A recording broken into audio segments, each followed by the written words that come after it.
नमस्ते मित्रांनो, मी प्राध्यापक doctor Prakash Bansode, assistant professor, department of chemistry, Sangola college, Sangola. आज जगभरामध्ये कोविड-19 या आजारानं थैमान घातलेले आहे आणि जवळजवळ 3 मिलियन म्हणजे 3 दशलक्ष लोक या आजाराने बाधित आहेत. हजारो लोक मृत्युमुखी पडत आहेत आणि प्रत्येक देशामध्ये शास्त्रज्ञ किंवा संशोधक नवीन नवीन उपचार पद्धती शोधत आहेत, जसे की ड्रग्ज असतील, व्हॅक्सिन्स असतील, अँटीडोट्स असतील किंवा सध्या एक नवीन आशेचं किरण म्हणजे ब्लड प्लाझ्मा थेरपी किंवा ज्याला आपण प्लाझ्मा ट्रान्समिशन थेरपी हा एक नवीन आशेचं किरण आपल्याला कोविड-19च्या आजारामध्ये सध्या जगभरामध्ये पाहावयास मिळतोय. तर आजच्या आपल्या व्हिडिओचा विषय आहे ब्लड प्लाझ्मा थेरपी इन कोविड-19 ट्रीटमेंट.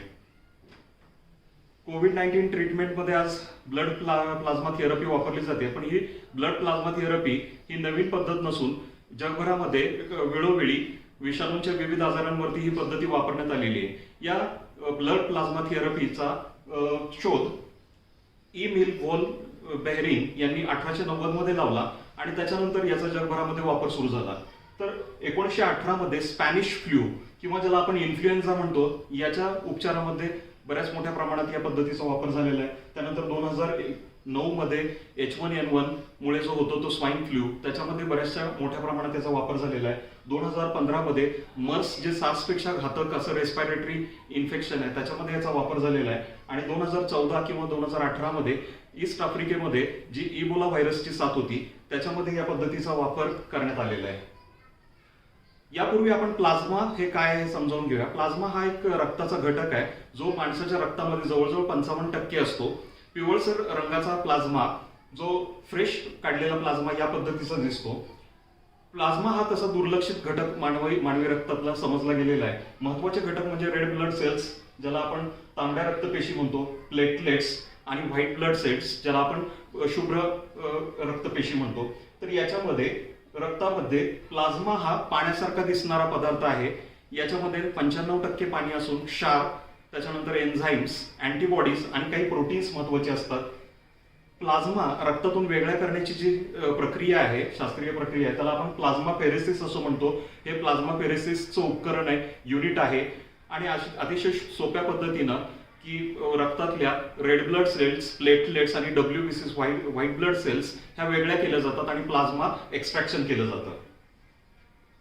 ही थेरपी कशी वर्क करते याची एक डायग्राम मी इथं दाखवलेली आहे. कोविड-19चा पेशंट आहे जो विविध ट्रीटमेंट्स घेऊन रिकव्हर होतो आणि बऱ्या झालेल्या पेशंटमधून त्याचं जे ब्लड आहे ते काढलं जातं आणि प्लाझ्मा फेरेसिसनं त्याच्यातून प्लाझ्मा वेगळा केला जातो. या प्लाझ्मामध्ये नैसर्गिकरित्या त्या पेशंटच्या बॉडीमध्ये इम्युन सिस्टीममुळे काही व्हायरस न्यूट्रलायझिंग बॉडीज तयार झालेल्या असतात ज्याला आपण इम्युनोग्लोबिन्स किंवा अँटीबॉडीज म्हणतो. ह्या अँटीबॉडीज टार्गेट स्पेसिफिक असतात, म्हणजे जर त्या कोविड-19च्या पेशंटमधून जर घेतलेल्या आहेत तर ते कोरोना व्हायरसला किल करू शकतात. जसं की आपलं इतर जे व्हॅक्सिन्स आहेत, जसं आपण चर्चा केली होती की BCG हे व्हॅक्सिन आहे, न्यूमोनियाचे वेगवेगळे व्हॅक्सिन्स आहेत, ही ऑफ टार्गेट समजली जातात. ते कोणत्याही जीवाणूंना किंवा विषाणूंना त्यांचा सर्वनाश करू शकतात. पण हे टार्गेट स्पेसिफिक अँटीबॉडीज असतात.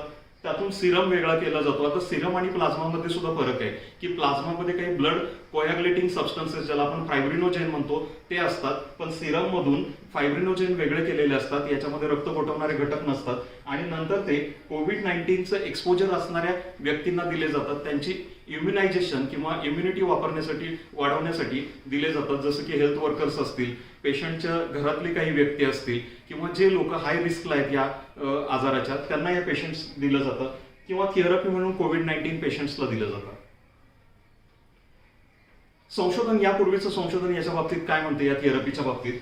2002 मध्ये हाँगकाँग युनिव्हर्सिटीमध्ये सार्स म्हणजे सिव्हिअर अॅक्यूट रेस्पिरेटरी सिंड्रोम जे कोरोना व्हायरसेसमुळे होतात, 80 पेशंट्सवरती ही ट्रीटमेंट गेलेली आहे आणि याच्यामध्ये जे व्हेंटिलेटरवरती पेशंट्स आहेत ते ऑफ व्हेंटिलेटर झालेले आहेत किंवा त्यांचा रेस्पिरेटरी जो ट्रबल आहे, श्वसनाचे त्रास कमी झालेले आहेत. 2009 मध्ये स्वाईन फ्लू मध्ये 93 पेशंटला ही ट्रीटमेंट दिलेली गेलेली आहे आणि ज्या पेशंटला ही ट्रीटमेंट दिली ते लवकर बरे झालेले आहेत कम्पेअर्ड टू अनट्रीटेड ग्रुप ज्यांना ट्रीटमेंट दिलेली नाही. 2018 मध्ये वेस्ट आफ्रिकेमध्ये इबोला व्हायरसवरती हे वापरण्यात आलेली आहे ट्रीटमेंट, पण ती तितकी उपयुक्त ठरली नाही इबोला व्हायरसवरती. सध्या 2020 मध्ये 2019 मध्ये जो कोरोना व्हायरस सापडला, ज्याला आपण नोवेल कोरोना व्हायरस म्हणतो आणि त्याच्यामुळे होणाऱ्या आजाराला आपण कोविड-19 म्हणतो, याच्यामध्ये लिमिटेड ट्रायल्स झालेले आहेत. चायनाच्या शेंझेन या शहरामध्ये 15 पेशंटवरती एक ट्रायल झालेले आहे. त्याचा data journal of American medicine याच्यामध्ये 27 मार्च रोजी पब्लिश केलेला आहे. तर लिमिटेड लोकांवरती ह्या ट्रायल्स झालेल्या आहेत, पण या प्रॉमिसिंग ट्रायल्स आहेत, याचे रिझल्ट प्रॉमिसिंग आहेत आणि बरेचसे पेशंट्स हे व्हेंटिलेटर मधून आयसीयू मधून नॉर्मल वॉर्डला शिफ्ट होताना दिसत आहेत. पण या सर्व संशोधनांमध्ये जी सॅम्पल साईज घेतलेली आहे इट इज टू स्मॉल. अगदी कमी लोकांवरती ह्या ट्रायल केले गेलेले आहेत आणि याच्यामधून आपण कॉन्क्रीट असं कन्क्लुजन सध्या ड्रॉ करू शकत नाही. मायो क्लिनिकचे फेमस आहे. मायो क्लिनिक मधून एक रिपोर्ट आलेला आहे, त्यांचं रिसर्च मॅगझिन पब्लिश होतं. तर या थेरपीवरती बरेचसे प्रश्न त्याच्यावरती उठवले गेलेले आहेत की अँटीबॉडीजची मग मात्रा काय असावी पेशंटला देण्याची, त्याची कॉम्पोजिशन काय असावं, कोणत्या पेशंट्सला हे दिलं जावं, काय ऍडव्हान्टेजेस आहेत याच्यामध्ये. कम्पेअर टू वेस्टर्न ड्रग्स, रॅमडेसिवीर जे ड्रग आहे ते आपल्या देशाला परवडणार नाहीये की बाहेरून ते मागवणं ड्रग, आणि त्याच्या कम्पेअर्ड ही जी प्रक्रिया आहे ब्लड प्लाझ्मा थेरपी ही अतिशय स्वस्त प्रक्रिया आहे. रिड्युसेस रेस्पिरेटरी ट्रबल, याच्यामध्ये श्वसनाचे आजार बऱ्यापैकी कमी होतात, व्हेंटिलेटरची गरज पडत नाही. Reduces morbidity and mortality rate, तर मृत्यूदर ह्या ट्रीटमेंटमुळे कमी होतो. कोविड-19 या आजारामध्ये 3 टप्पे आहेत की ज्याला पहिल्यांदा आपण व्हायरस फेज म्हणतो, ज्याच्यामध्ये व्हायरस तुमच्या शरीरामध्ये प्रवेश करतो.